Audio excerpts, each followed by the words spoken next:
से जा रहा है, कुछ पढ़ रहा हूँ, बदलाव कहाँ है? कहते हैं, प्रभु के दास कहते हैं, वचन कहता है कि जब परमेश्वर के वचन को पढ़ते हैं तो परमेश्वर की दया आती है हमारे जीवन में, परमेश्वर की पावर हमारे जीवनों में एक्टिवेट करती है। कहाँ है? इसी तरह से सेम आज से 12 साल पहले मैं किसी चीज़ से परेशान थी, डिस्टर्ब थी घर की प्रॉब्लम्स की वजह से। तो रात को नींद नहीं आ रही थी, तो मैं उठी, अपनी बाइबल को पकड़ा मैंने और मैं बैठ गई। रात को बैठी 11 बजे 12 बजे और बाइबल पढ़ रही थी, पढ़ती जा रही थी, पढ़ती ही जा रही थी, लेकिन कुछ बदलाव दिख नहीं रहा था। उस समय ऐसे ही लग रहा था क्या अभी भी प्रॉब्लम्स हैं, अभी भी वो बीमारियां हैं, घर में वही तंगी है, घटी है, कुछ चेंज तो हो नहीं रहा।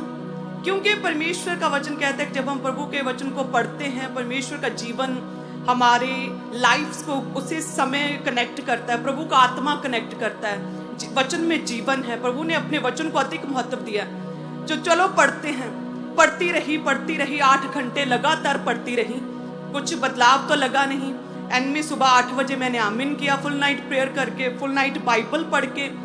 एंड देन उसके बाद आंखों से तो मुझे कुछ भी बदलाव नहीं लगा, लेकिन स्पिरिचुअल रेल्म में, आत्मिक जो क्षेत्र है ना, जो हमारी आंखों से, नंगी आंखों से हमें दिखता नहीं है, ये संसार से परे परमेश्वर के रेल्म में आत्मिक रीति से परमेश्वर उसके दूतों के बीच में बातचीत मेरे विषय में शुरू हो चुकी थी।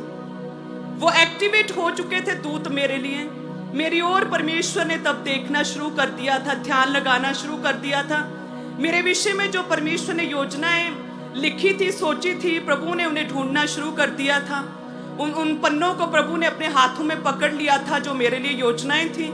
मैं धरती पर बैठी बाइबल पढ़ रही, मुझे 8 घंटे कुछ भी लगा नहीं, लेकिन क्या हुआ, स्पिरिचुअल रेल्म, आत्मिक क्षेत्र में परमेश्वर के दूत एक्टिवेट हो चुके थे। उसकी योजनाएं परमेश्वर ने भेज दी थी मेरे जीवन में, और कुछ महीनों बाद परमेश्वर ने मुझे इस विजन में, इस मिनिस्ट्री में चुन लिया था।